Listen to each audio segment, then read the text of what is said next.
કરવો છે કે તમને કોઈ પૂજા કરવી છે તો બધું જ અહીંયા શક્ય બને છે. તો તમને કાંઈ પણ દિલમાં ઈચ્છા થાય કે મને અહીંયા આવીને નવરાત્રિ સિવાયના દિવસોમાં પણ તમને કશો લાભ લેવો છે, પૂજા અર્ચના હવન પૂજન, તો અહીંયા તમે આવી શકો છો. અને અહીંયાના કમિટી મેમ્બર્સ એમના માટે આપણે એકવાર જોરથી તાળીઓથી વધાવજો.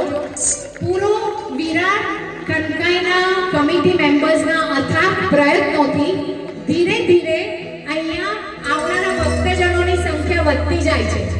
અને તમે જુઓ તમારા માટે કેટલી બધી સગવડ કરે છે. બસની વ્યવસ્થા તમને દરેક સેન્ટર ઉપરથી તમને બસ દ્વારા અહીંયા લાવવામાં આવે છે. પછી ઘરે તમે આરામથી પહોંચી પણ શકો છો. અને અહીંયા આવીને કોઈ બીજી ચિંતા નથી હોતી. આરતી, પૂજા, ભજન અને ભોજન સહજતાથી પ્રાપ્ત થઈ જાય છે. એટલે મને એવું વિચાર આવે છે કે અહીંયા ગાયમાં માતાજીના સાનિધ્યમાં જો આટલી વ્યક્તિઓ ભક્તિનો લાભ લઈ શકતી હોય તો આપણે આ વિરાટ કનકાઈ કમિટીના મેમ્બર્સને સાચે તાળીઓથી વધારવા જોઈએ કે આટલું બધું શક્ય બની રહ્યું છે. અને આપણે પ્રાર્થના કરીએ કે આ કમિટી મેમ્બર્સના હજુ આવા બધા પ્રયત્નથી વધારે ને વધારે આનાથી પણ ડબલ સંખ્યામાં આ નવરાત્રિમાં બધા લાભ લે. અને અહીંયા ચૈત્રી નવરાત્રિ અને આસો નવરાત્રિ બંને નવરાત્રિના પ્રસંગો અહીંયા ઉજવવામાં આવે છે.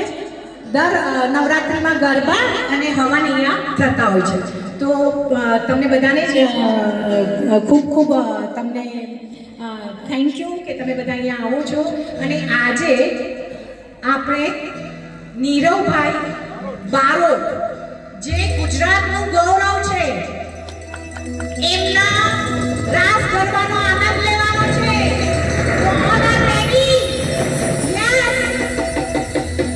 All are ready? Yes. અને નીરવભાઈ બારોટ એ તો દેશ વિદેશમાં બહુ ફેમસ છે અને એમના બહુ બધી જગ્યાએ પ્રોગ્રામ થતા હોય છે. અને એમની સાથે એમના ભાઈ પ્રતિક